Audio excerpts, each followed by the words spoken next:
Hello, my name is Carl Brown. I'm one of the ministers at North Highlands Baptist Church, and this is my home. And we're here tonight for another backyard Bible study.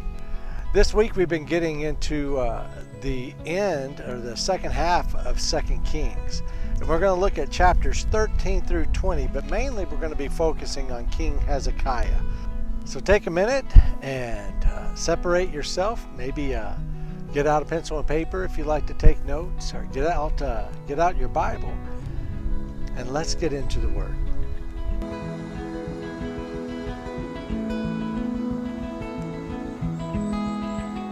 Now, where we left off last week, we were just making our way through the different kings of Israel and the different kings of Judah, and the last one we ended on was the king of Judah, who was Joash.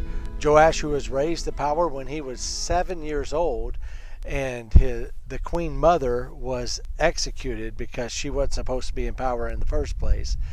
And Joaz was a really great king for most of his life, but then when his mentor died, he went bad pretty quickly. And that's where we left off. We're still going through the different kings of Israel and the kings of Judah. The kingdom is separated. There are a lot of different kings, so I made a little cheat sheet here, and I'm going to use it here for the next few minutes of all the different kings, and I think you'll get the general idea pretty quickly. Now, the kings of Israel have been notoriously bad. I mean, that's where we had King Ahaz and Jezebel and Jeroboam, who made the 2 gold calves and everything. So the kingdom of Israel, since its inception, has not been very good. And God sent powerful prophets to the kings of Israel. He sent Elijah, he sent Elisha, and many other prophets to witness to them and to show them the power of God, to draw them back and to lead them in the way they should go. But they didn't. They just didn't do it. And so that brings us to Jehoaz. Jehoaz is the new king of Israel, and he reigned for 17 years after Jehu. Jehu was the one that we left off with last week. Now, with Jehu, God promised him, because he went and he had destroyed all the prophets, and he had destroyed all the high places and all the temple of Baal. He promised him that his children would reign for 4 generations, but Jehu still didn't follow him, and he ended up leading Israel astray anyway. But God made a promise, and God keeps his promise. So Jehoaz, his son, was evil and a bad king, and so much so that God started allowing other kingdoms to take up part of Israel and occupy their cities, occupy their towns, and enslave part of them and take from them, to the point that they were almost decimated, and God had pity on them, and he sent them a deliverer. Now, this is the only time that I know of that we have a real mystery deliverer. There's a person who helps deliver the people of Israel, a great warrior apparently, who defeats the king of Aram, but we don't know anything about him. If we look in verse 4 and 5 of chapter 13, it says, "Then Jehoaz sought the Lord's favor, and the Lord listened to him, for he saw how severely the king of Aram was oppressing Israel." Verse 5, "The Lord provided a deliverer for Israel, and they escaped from the power of Aram." And that's it. That's all we get about the deliverer. Just God provided somebody to step up and take charge. That's great. And it says that the Israelites went and lived in their own homes as they had before. So they had been so stricken that they were actually on the run. They were pushed out of their homes. And then we hear about how decimated the kingdom of Israel was. Now, if you remember when they did the census at the end of the reign of David and Solomon, that Israel had almost 1 million warriors at that time. Now, this is a couple of hundred years before, and now after all these kings and all these wars and all this bloodshed and not following God, It's all the way down to this. Now he only has 10,000 footmen, 50 guys who can ride horses, and 10 chariots. That's like nothing. He just barely had anything, didn't really have an army anymore. So he died, and then his son Jehoash becomes, I know it sounds familiar, right? Yeah, that's right. That was the name of the king of Judah. They're all sharing names here. But this is Jehoash, son of Jehoaz, king of Israel, and he was evil. Then his son, Jeroboam II, even though we've heard that name more than once before, but we call him Jeroboam II, becomes a ruler, and he's a great military victor, and he restores their boundaries of Israel, but he was evil. And then his son Zechariah became into power, and he was evil. You've seen a pattern here, and he was only king for 6 months because he was assassinated. And who assassinated him? Shalom assassinated him, and Shalom was only king for 1 month. And we don't even know if he is evil. He didn't have enough time to do anything before he was assassinated by Menahem. And Menahem, he reigned for 10 years, and he was evil. And under his reign, Israel got taken over by Assyria, and he became their vassal. They ended up being subject to Assyria during this time. So he was a subjugated king, and he put a heavy tax on the people. And then his son Pekahiah, I'm guessing on these pronunciations always, he was evil, and he was assassinated. He only reigned for 2 years, and he was assassinated by Pekah, and not Pikachu, just Pekah.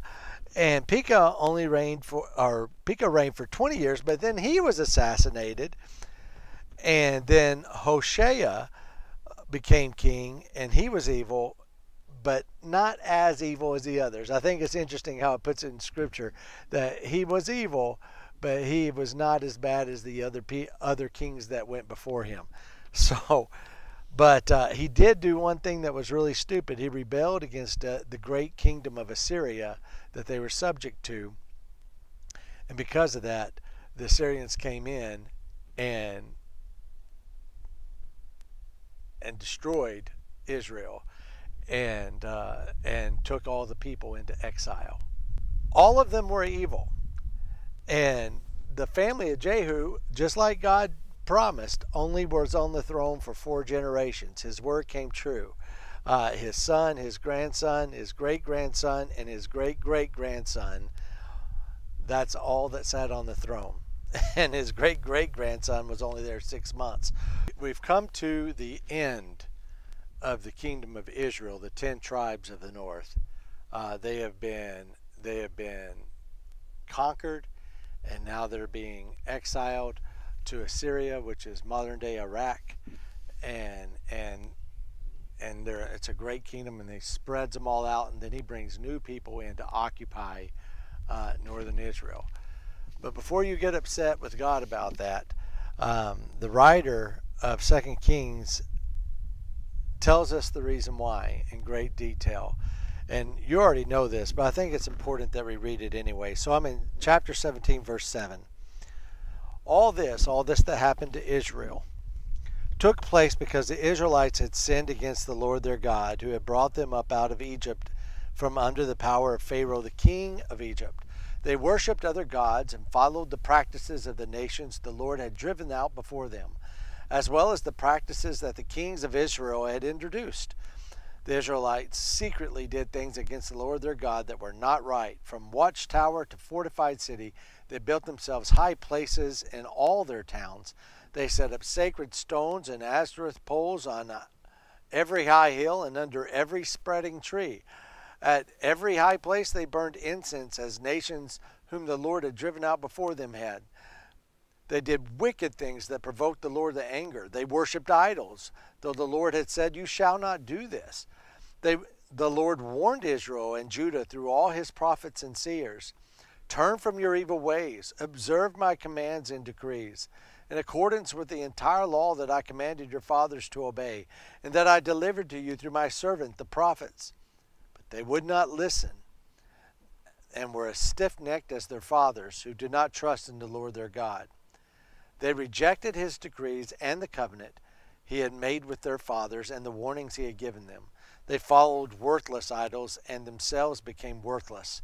They imitated the nations around them, although the Lord had ordered them, do not do as they do. And they did things the Lord had forbidden them to do. They forsook the commands, all the commands of the Lord, and made for themselves two idols cast in the shape of calves and an Ashtoreth pole. They bowed down to all the starry hosts, and they worshiped Baal. They sacrificed their sons and daughters in the fire. They practiced divination, witchcraft, and sorcery, and sold themselves to do evil in the eyes of the Lord, provoking him to anger. So the Lord was very angry with Israel and removed them from his presence.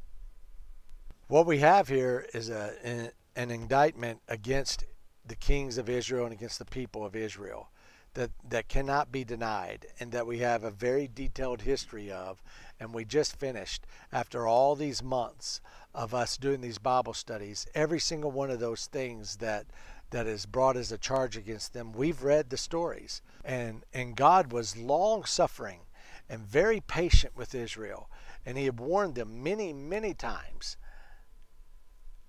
But they didn't heed that warning, and they were judged for it. The Lord is a righteous judge. He will judge sin, and he is merciful and compassionate and loving. He is the giver and maker of all those things, but he is still God and still judge, and he judges Israel here, just like he said he would, just like he promised he would. And they were sent, the ones that were left were sent into exile. I just want us to think for just a second about our own life and our own sin, and know that the Lord is not apathetic. He's not just turning a blind eye to you and what it is you're doing, or to me and what I'm doing. And that the time to confess and humble ourselves before the Lord is now, because at some point he will judge. And I'd rather be in his hand of mercy and forgiveness than feel the wrath of his judgment. And so lean on Jesus, pray for forgiveness of sins, and be clean of that. And also, while we're on this subject, do we think that we as a nation that has not got the protected hand of God on it like Israel did, but was built on a Christian foundation and on Christian values by people who were seeking a place where they could serve the Lord and worship the Lord, our God. It feels like God's hand of protection has been on America for many years and protected it. But how long do you think he will? And why should he? The sins of our nation and the sins of our people and of our leaders are continually before the Lord. And at some point in his timing, our nation will be judged and our people will be judged. Every nation will be. And we need to keep that in mind. And that should take us to our knees in prayer for our nation. I'm protecting the mic. 2020 has been a crazy year. We've had so much going on, with so much civil unrest and so much disaster and a pandemic. But you may wonder if that's judgment. Maybe. But the wrath of God is so much greater than that by what we read. When God judges a nation, the nation is not left wondering what's going on. So pray. So pray for our leaders. Pray for our nation. Pray for revival to come to our land, that people will humble themselves and fall on their face before the Lord. And don't just pray for that. Let's recommit ourselves to the Lord. So we have all this evilness happening in the kingdom of Israel, the northern kingdom. And then the southern kingdom, the kingdom of Judah and Benjamin, but the kingdom of Judah, we have our kings there. Now, there's a difference with them. First, we talked about Joash already. He was killed in a military coup because he was a good king until his mentor died, and then he became bad. But when he was killed in his military coup, his son Amaziah became king, and he was a good king and did what was right in the eyes of God. And he reigned for 29 years, and after he established his power, he killed off the people who did the coup. And but he had a great victory. He had a victory against the Edomites, the sons of Esau. He had a victory against them, and he got prideful, and he actually sent an invitation to Israel. He sent an invitation to the king of Israel and said, "Hey, Jehoash, why don't you come out here and fight me? Let's see who's the best." And Jehoash, he literally says, you had a good little victory over there, and you got arrogant. You don't want none of this. And but Amaziah wouldn't listen to him, and so they went out to battle, and Judah was defeated by Israel. And it apparently bothered the people so much. Amaziah was captured, and then he was assassinated. In another coup. Well, then his son takes reign, and it's Azariah. Azariah comes up, and he is a good king. He does what's right in the eyes of the Lord. But unfortunately, he has leprosy for most of his life, and his son Jotham governed while he had leprosy and while he was separated, and even lived in a separate house. And then when he finally died, Jotham became king, and Jotham was a good king. So here we have Israel, evil king after evil king, and then we have Judah with 4 good kings in a row, which was a wonderful time for Judah, a good thing for Judah. But then, after Jotham died, King Ahaz came into power, and like his namesake, named after the King Ahaz who was married to Jezebel, this king of Judah, Ahaz, was evil. He was very evil, and to the point that he reestablished worship of all the Baals and Ashtoreths and other pagan gods, and even sacrificed his own son on an altar, and he changed the temple. He saw another temple he liked. He came into God's temple, which was set up the way God wanted it, and he took something out. He built a new thing in there that he liked. He moved things, and he changed where they would do the sacrifices. He just was full of himself and evil. And then he made a treaty with Assyria. All right, that brings us to chapter 18. Chapter 18, verse 1. In the 3rd year of Hoshea, son of Eliah, king of Israel, Hezekiah, son of Ahaz, king of Judah, began to reign. He did what was right in the eyes of the Lord, just as his father David had done. He removed the high places, smashed the sacred stones, and cut down the Ashereth poles. He broke into pieces the bronze snake Moses had made, for up to that time the Israelites had been burning incense to it. It was called Nehushtan.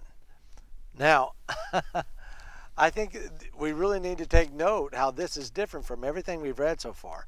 Because even all the good kings of Judah that we've read about said that they did right in the eyes of the Lord, although it has this amendum that they left the high places and the people still made offers and sacrifices to it, even though the king didn't. Well, not Hezekiah.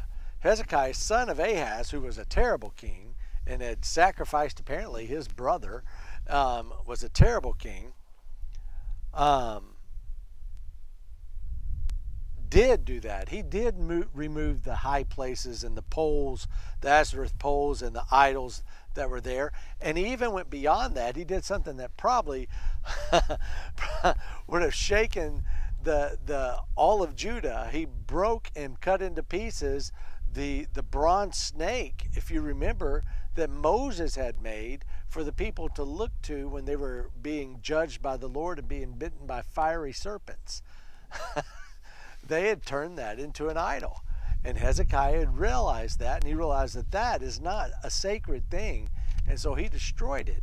What was a good thing, a reminder, what was a reminder of how God delivered the people and judged and delivered the people, had become an idol to the people, and so he got rid of it. Just a short side note there, anything like that, anything that we have of reverence that we have can become an idol if we're not careful.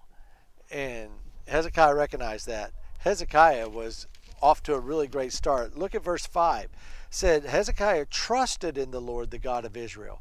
There was no one like him among all the kings of Judah, either before him or after him. He held fast to the Lord and did not cease to follow him. He kept the commands of the Lord had given Moses, and the Lord was with him.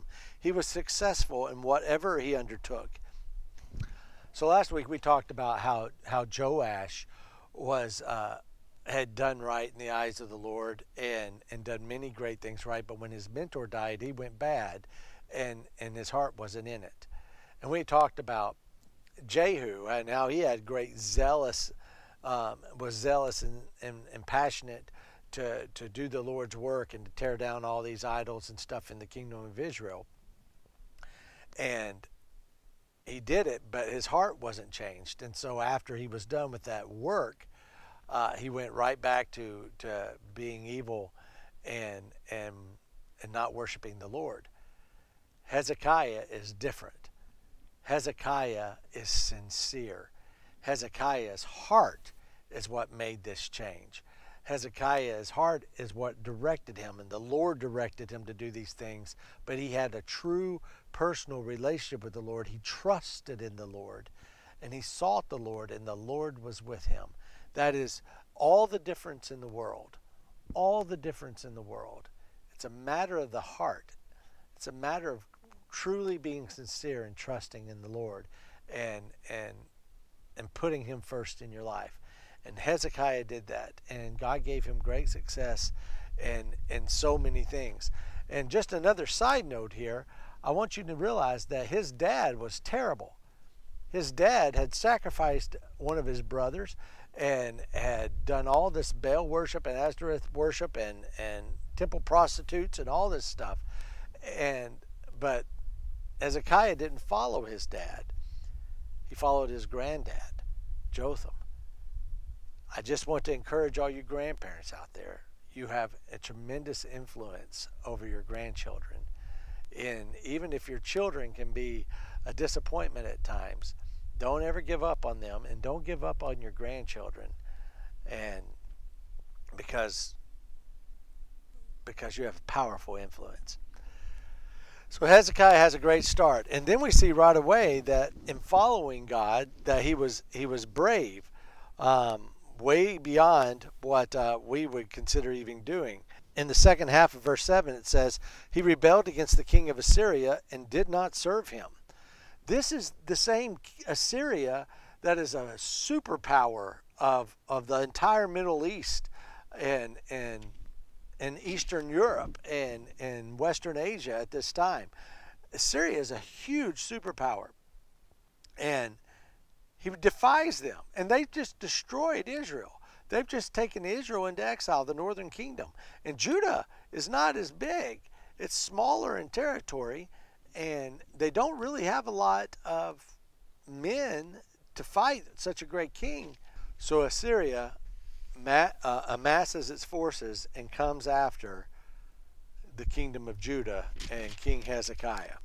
We have some really neat dialogue that happens next between the supreme commander of the Assyrian army and Hezekiah and his people. So they come and they take over many of the cities of Judah, all the fortified cities, and now they've come against Hezekiah and his palace, and they have taken siege to it. And in verse 19, the field commander says to this messenger. He says, tell Hezekiah, this is what the great king, the king of Assyria, says. On what are you basing this confidence of yours? It's a good question. I mean, why would this little bitty kingdom stand up to the incredible king of Assyria? It's like, it would be like Iceland standing up to the United States. What are you doing? I mean, we are the great military might in the world right now. Why on earth are you coming against us with all this confidence? Where's it coming from? He goes on and he says, I know you're thinking Egypt's going to help you. Egypt won't help you unless it helps them. So don't look to Egypt.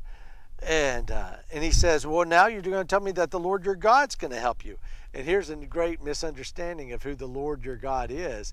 He says, isn't that the same God that you just took down all their idols and all their all the poles and altars in your high places? You just took all those down. Isn't he going to be offended? He didn't understand that those were not the Lord your God. Those were Baals and Ashtoreths. Those were false gods. And then we get to verse 23. And he says, come now, make a bargain with my master, the king of Assyria. I will give you 2,000 horses if you can put riders on them. He is so mocking. He's so ugly. He's like, look, I'll give you 2,000 horses, which is again nothing. But he's saying, I don't think you even have enough soldiers to put on 2,000 horses. That's how broke you are now. That's how small you are. This is ridiculous. Verse 24. How can you repulse one officer of the least of my master's officials, even though you are depending on Egypt for chariots and horsemen?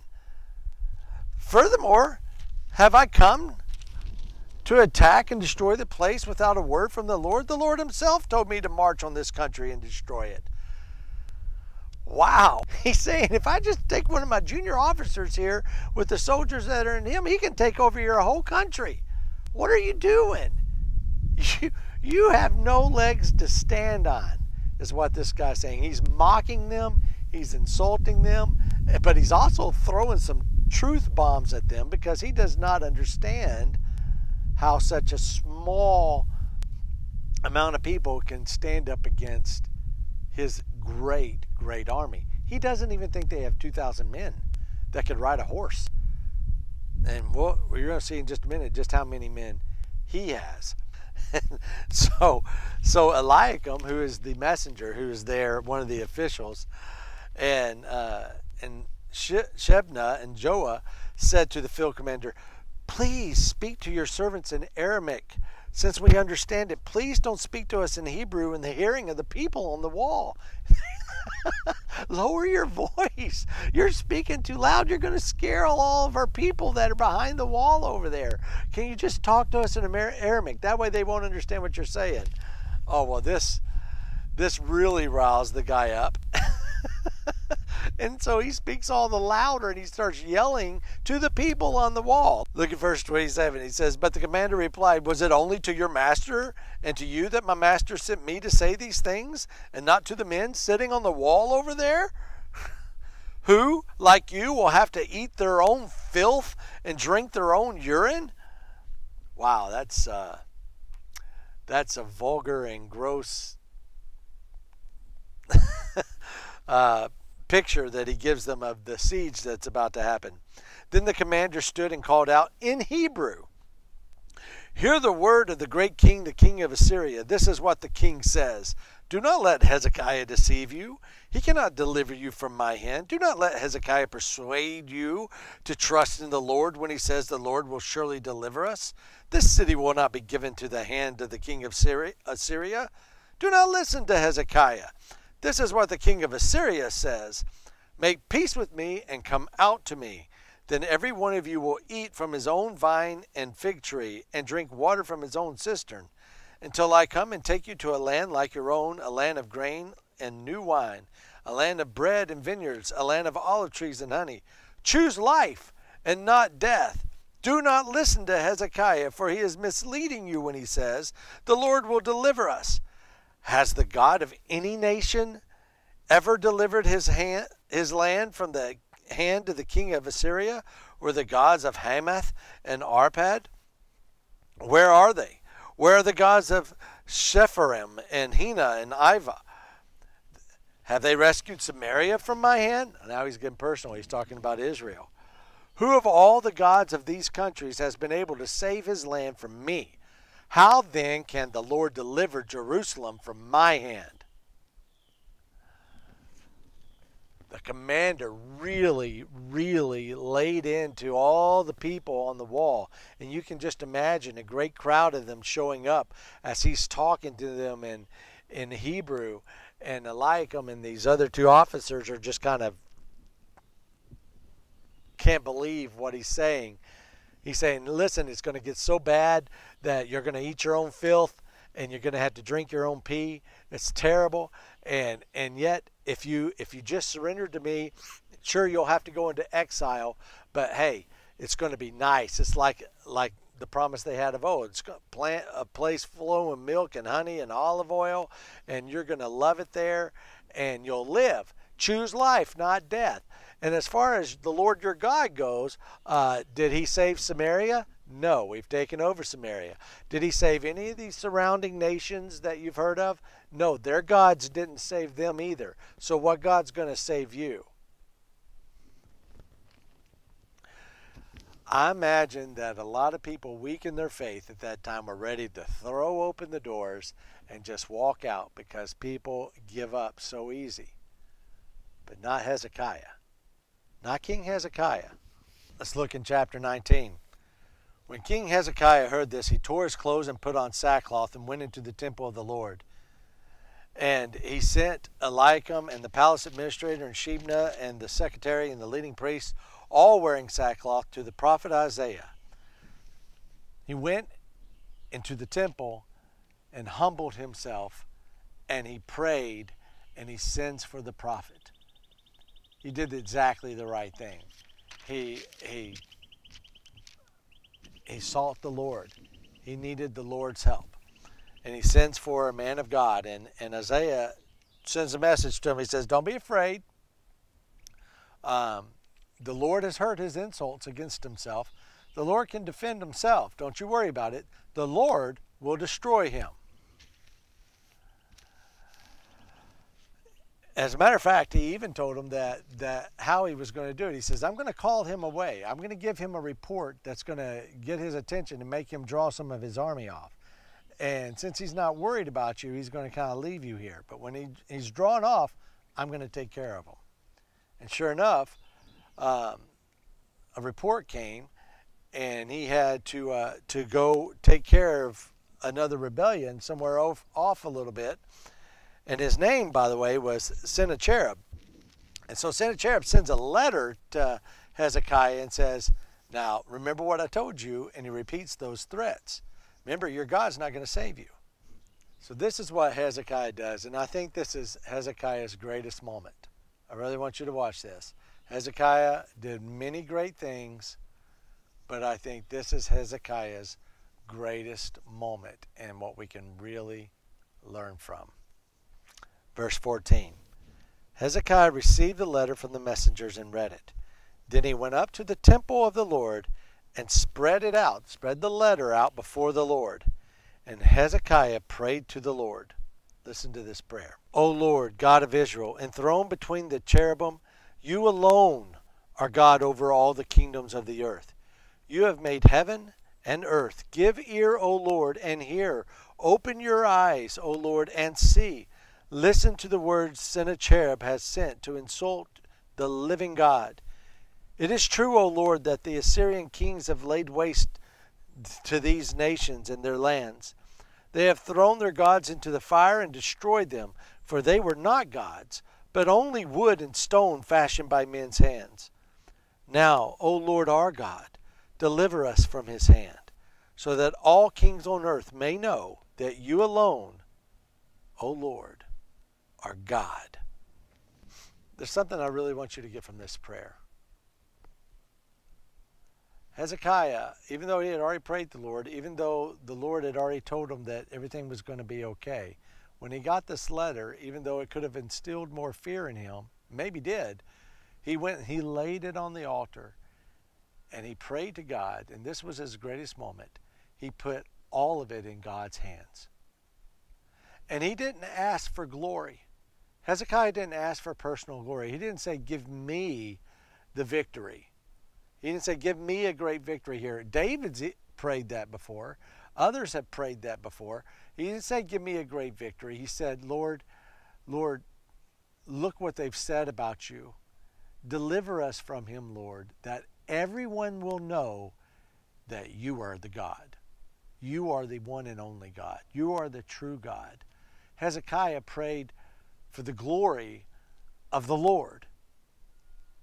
And I'm just telling you, if you want your prayers answered, and we all want our prayers answered, and God hears all of our prayers. I don't want to make light of that. But when you pray for the Lord to be glorified, that prayer is going to be answered. Yes, the Lord will be glorified. The Lord will be glorified. And that was Hezekiah's prayer. He just laid it out there before with his heart. He laid it. It wasn't a long prayer.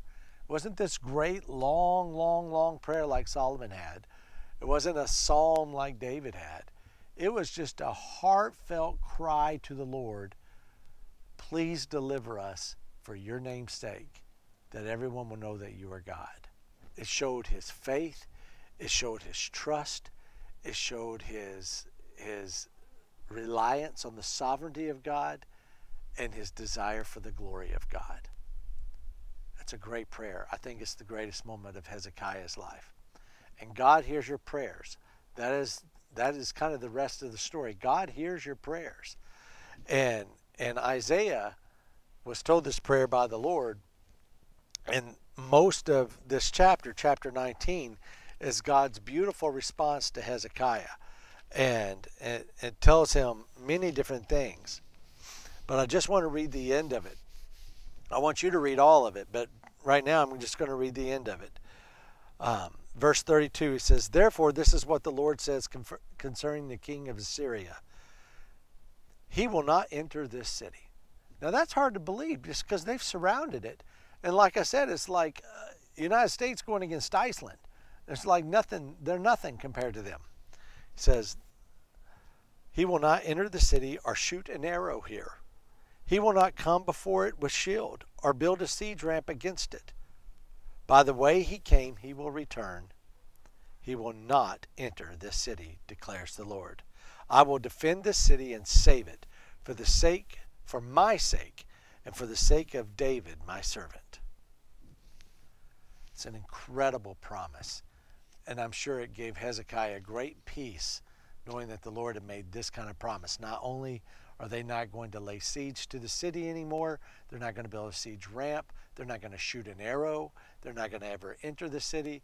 Total, absolute victory. They're going to leave the way they came. And then the very next verse tells us what the Lord does.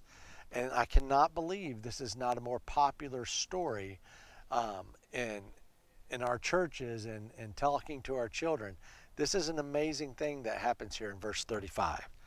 That night, the angel of the Lord went out and put to death 185,000 men in the Assyrian camp.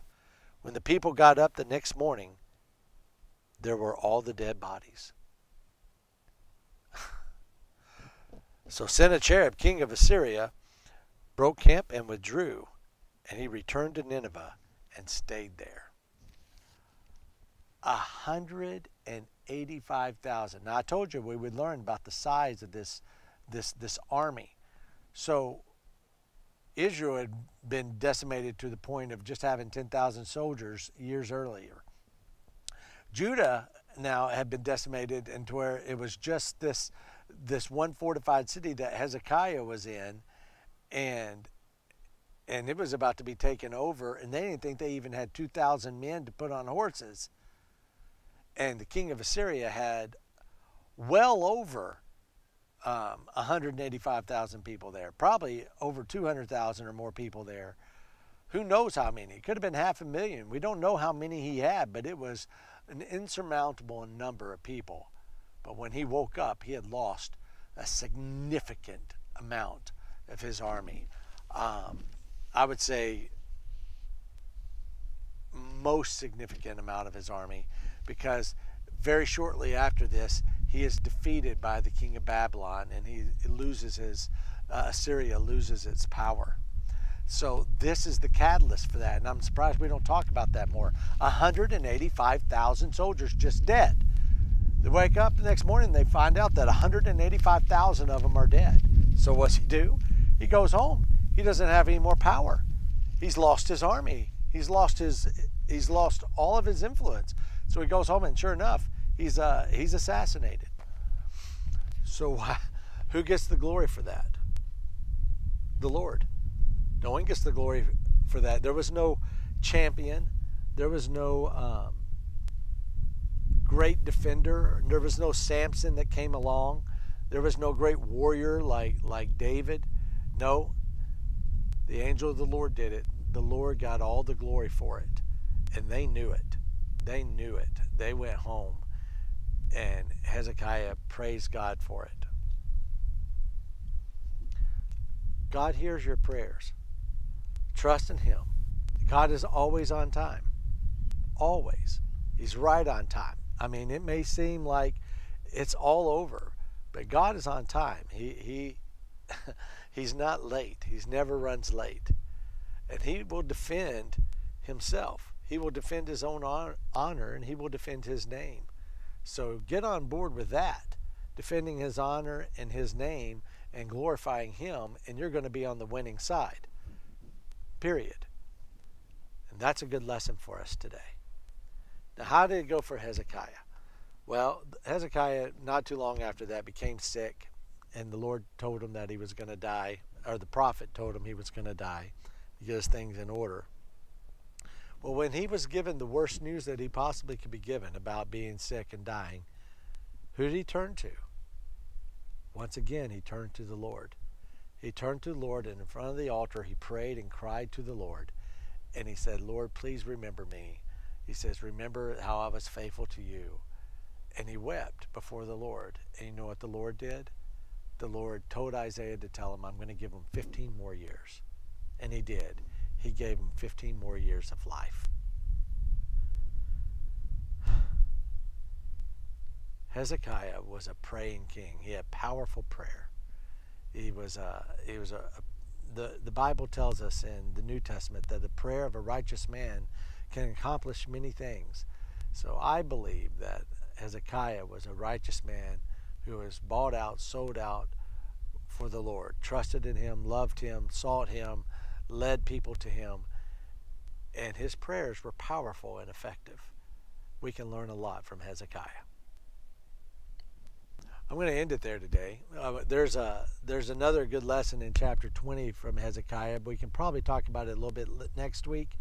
Hezekiah, even though he was a wonderful praying servant, Lord didn't make him the smartest man on earth, and he made a kind of a silly miscalculation that cost him dearly near the end of his life.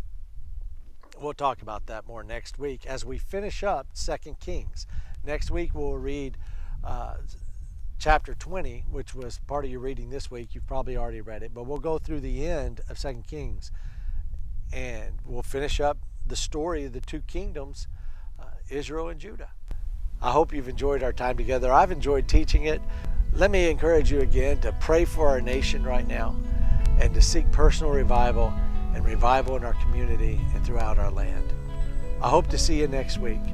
Good night.